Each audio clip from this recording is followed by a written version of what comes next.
Alors, donc là, on a les règles comme ça, là. 270 plus x. Moi, ma méthode, c'est de faire avec le cercle à chaque fois. Parce que le cercle, je connais bien et je ne me trompe pas avec le cercle.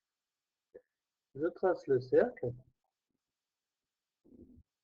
comme ça, et 270, il est là. Plus x, ça veut dire que ça serait ça, n'est-ce pas? Et on me demande la tangente. Donc ça serait, ça viendra, ça serait donc cette longueur-là. Et par rapport à xx, si vous voulez, je mets là, on a bien compris que ce serait cette longueur-là, n'est-ce pas? Donc c'est égal à cotangente x. Mais quand même, ici il est négatif, et ici il est positif. Donc pour que ça soit égal, il faut mettre un petit correctif, moins, et voilà le résultat. Alors un autre, en cos 90 plus x. Comme ça, le 90 il est là, et le plus x, par exemple, c'est ça. 90 plus x.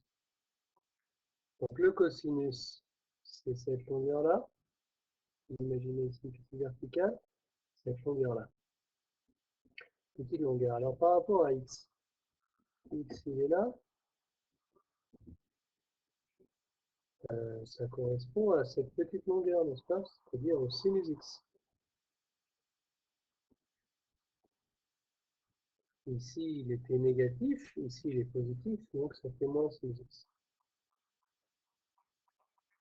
Alors je fais le dernier, et après vous ferez vous-même les exemples suivants. Ça fera pour, comme l'exercice pour vous.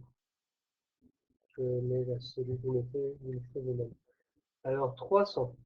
En 300, c'est 270 plus 30.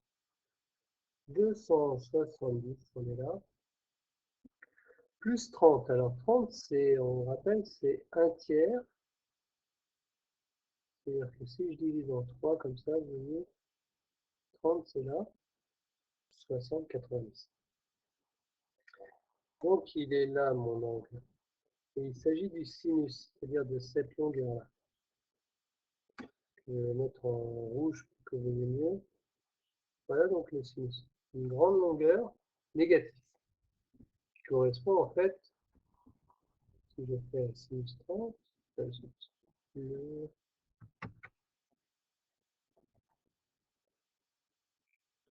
correspond à cette longueur-là. Bon. Alors les grands, quand c'est une grande longueur, c'est des 30, des 60 et des 45. On a vu que c'était le grand, c'était racine de 3 sur 2.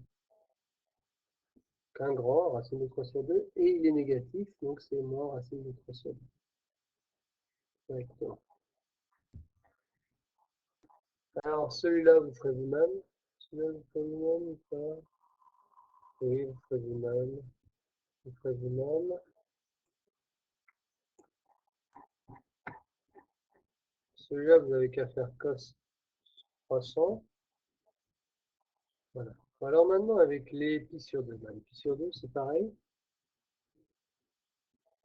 Ça aussi, je sais. Par exemple, ici, j'ai pi sur 2 directement.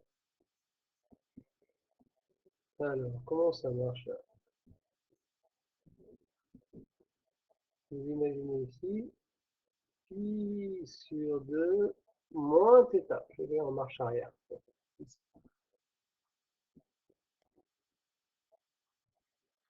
Donc c'est ici pi sur 2 moins θ.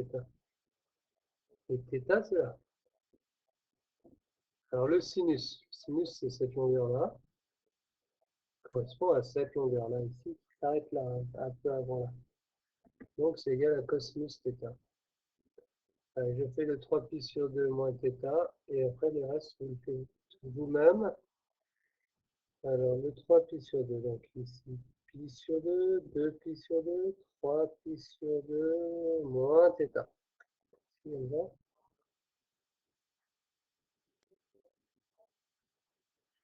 Donc par rapport à c'est quoi? C'est le cosinus, c'est cette longueur-là.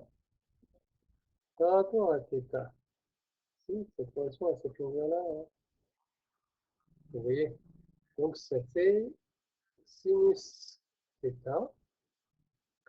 Et puis il y en a un qui était négatif, lui, et l'autre qui est positif, donc ça fait moins sinus θ. Puis vous ferez vous-même les suivants, normalement.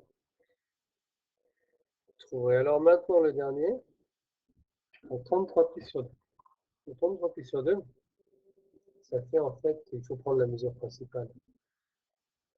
33 divisé par 4, ça nous fait 8. Ça fait donc 32. Ça, c'est la même chose que sinus pi sur 2 moins θ.